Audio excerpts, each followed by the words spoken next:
ہیڈراک engineering, ہل اور کشتی کا بادبان ایجاد کرنے کا سہرا دیا جاتا ہے۔ لانا حداد عراق کی اکیڈمک ریسرچ انسٹیٹیوٹ میں ماہر آثار قدیم ہیں۔ ان کا کہنا ہے کہ سمیری تہذیب کی کامیابی کا راز زرخیز حلال کے مشرق میں آباد کاری تھا، کیونکہ اس علاقے کی زمین اچھی ہونے کی وجہ سے خوراک کی فراوانی ہوئی اور یوں لوگوں کے پاس اختراع اور ایجادات کے لیے کافی وقت ہوتا تھا۔ افریقہ، ایشیا اور یورپ کے سنگم پر واقع ہونے کی وجہ سے اس خطے کے لوگوں نے عالمی تجارت پر راج کرنا شروع کر دیا۔ ان کا کہنا ہے کہ یہ مقام 5000 قبل از مسیح سے 13ویں صدی میں منگول فتوحات تک تمام مصنوعات کی نقل حرکت کا مرکز بنا رہا اور مقامی لوگ امیر اور طاقتور بنے گئے۔ ان کا کہنا ہے کہ دیگر تہذیبوں کے برخلاف سمیری لوگوں نے مفتوح اقوام کی ہر چیز کو تہو و وبال نہیں کیا، بلکہ ان ایجادات کی عزت کی اور ان کو بہتر بنایا۔ سمیری ایجاد کردہ لکھائی کے نظام نے اس تہذیب کی مدد کی وہ اپنا علم محفوظ رکھ سکے۔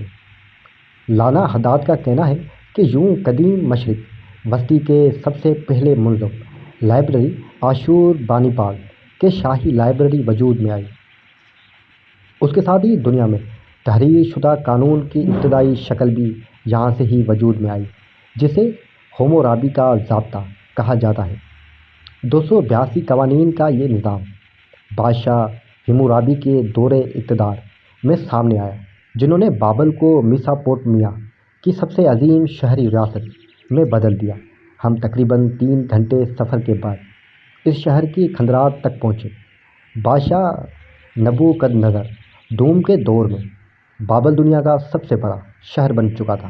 انہوں نے ہی دنیا کی 7 قدیم عجوبوں میں سے ایک بابل کے مولک باغات، مشہور مینار بابل اور اشتر دروازے کی تعمیر کروائی، جو آج بھی اس تاریخی شہر میں داخل ہونے کا ذریعہ ہے۔ اس دروازے کو نیلی اینٹوں سے سجایا گیا ہے، جن پر بیلوں، چیموں، مائل، پھول اور دیگن سے مزین بابل سلطنت کی علامت نظر آتی ہے۔ کہا جاتا ہے کہ بابل میں اس علامت سے جھریوں سے لے کر مردانہ کمزوری تک تمام مسائل کا علاج کیا جاتا تھا۔ اس دروازے کی بنیاد اصلی ہے، لیکن اوپر والا حصہ 19ویں صدی میں برلن کے میوزیم لے جایا گیا تھا، جسے صدام حسین کے دور میں ازسرنو تعمیر کیا گیا۔ شہر کی وسط میں جب بادشاہ نبوکدنضر کے نام کی مٹی کی اینٹیں دریافت ہوئیں تو صدام حسین نے 2500 سال پرانی بنیادوں کے اوپر نئی دیواریں تعمیر کرنے کا حکم دیا، جن پر یہ پیغام درج ہے کہ فاتح صدام حسین کے دور میں خدا نے عظیم عراق کے محافظ، اس کی تہذیب کے معمار اور عظمت بحال کرنے والے کی طور پر سلامت رکھے۔ ایک قریبی پہاڑ پر صدام حسین کے لیے ایک محل بھی تعمیر کیا گیا، جو ان کے 100 سے زائد رہائش گاہوں میں سے ایک تھا۔ یہاں ہر وقت عملہ موجود رہتا تھا کہ صدام حسین کسی بھی وقت رات گزارنے آ سکتے تھے، لیکن وہ یہاں کبھی نہیں آئے۔ ہمیں اتنی عالیشان اور پر آسائش رہائش گاہ تو میسر نہیں تھی، لیکن گیسٹ ہاؤس میں ڈرائیور کے ہمراہ میں نے ملفوف بیتن جان اور علاقائی مہمان نوازی کا بھرپور مزہ لیا۔ اگلی صبح مؤذن کی جانب سے اذان دیے جانے پر آنکھ کھلی تو ہم 65 کلومیٹر دور کربلا شہر کی جانب روانہ ہوئے۔ کربلا شیعہ اسلام کا سب سے مقدس مقام ہے، جہاں پیغمبر اسلام کے نواسے مولا امام حسین علیہ السلام کا مزار موجود ہے۔ یہاں سالانہ 4 کروڑ افراد زیارت کے لیے آتے ہیں۔ مزار کے احاطے میں مجھے تابوت نظر آئے، جن کو دفنانے سے پہلے لایا گیا تھا۔ یہ ایک ایسا عمل ہے جو 16ویں صدی میں شروع ہوا تھا، جب انڈیا اور ایران جیسے دور دراز مقامات سے شیعہ مسلک کے افراد مرنے والوں کی لاشیں یہاں دفن کرنے کے لیے لاتے تھے۔ کربلا کے علاوہ 65 کلومیٹر دور نجف میں بھی لوگوں کو دفنایا جاتا ہے۔ 1400 سال قبل نجف کے وادی السلام میں قبرستان کی بنیاد رکھی گئی تھی، جو اب دنیا کا سب سے بڑا مدفن ہے۔ یہاں تقریباً 60 لاکھ افراد دفن ہیں، جن کی اکثریت شیعہ مسلمانوں کی ہے۔ قبرستان کے 600 منتظمین میں سے ایک قرار یاد نے کہا کہ پرندوں نے مسلمانوں کو سکھایا کہ لاش کو دفن کرنا ہے، جلانا نہیں۔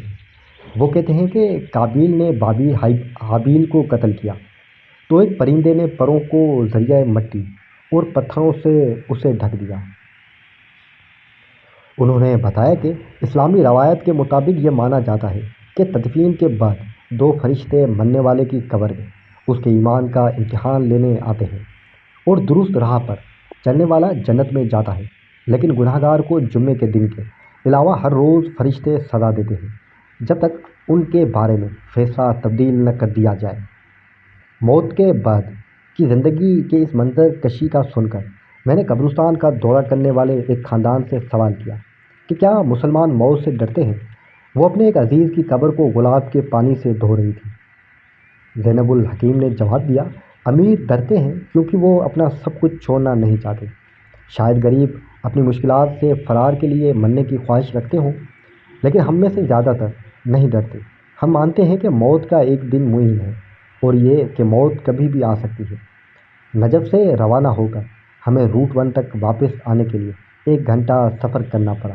160 کلومیٹر کے بعد عراق کا دارالحکومت ہمارے سامنے تھا اور ہم اس کی تاریخ کی مرکز کی جانب رواں دواں تھے۔ یہاں لکھا ہوا تھا، بغداد میں خوش آمدید، امن کا شہر۔ ہم ایران اور عراق کے جنگ میں مرنے والوں کی یادگار شہداء کے قریب سے گزرے اور پھر دریا کے کنارے پرانے شہر میں داخل ہوئے جو کسی زمانے میں تجارت کا مرکز ہوا کرتا تھا۔ میں 1000 سال پرانے بازار الصفافیر میں داخل ہوا جہاں قدیم دور میں تانبے کی مصنوعات بنتی تھی۔ امیر سید الصافار نے بتایا کہ کسی زمانے میں یہاں 126 دکانیں تھیں لیکن اب 16 ہیں۔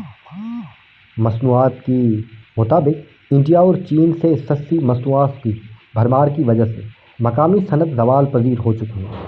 وہ کہتے ہیں کہ مجھے دکھ ہوتا ہے لیکن پرانے وقتوں سے یہی ہوتا رہا ہے، نئی معاشی اور سیاسی طاقتیں آتی ہیں۔ عراق کی تاریخ کی کتاب میں ایک صفحہ ہے، پلٹا جا رہا ہے۔ ان کے یہ الفاظ میرے سفر کی مناسب اختتام تھی۔ میسوپوٹیمیا کی قدیم سلطنتیں جن کو یہ ہائی وے ملاتے ہیں وقت کے ساتھ مٹی میں مل گئے، لیکن ان کی نشانیاں صدیوں بعد بھی اب تک انسانیت کے کام آ رہی ہے۔ امید ہے دوستوں آپ کو یہ ویڈیو پسند آئی ہوگی۔ ویڈیو پسند آئی ہو تو ویڈیو کو لائک کر دیجیے گا اور کامنٹس میں اپنی رائے ضرور دیجیے گا۔ ملتے ہیں اگلی ویڈیو میں۔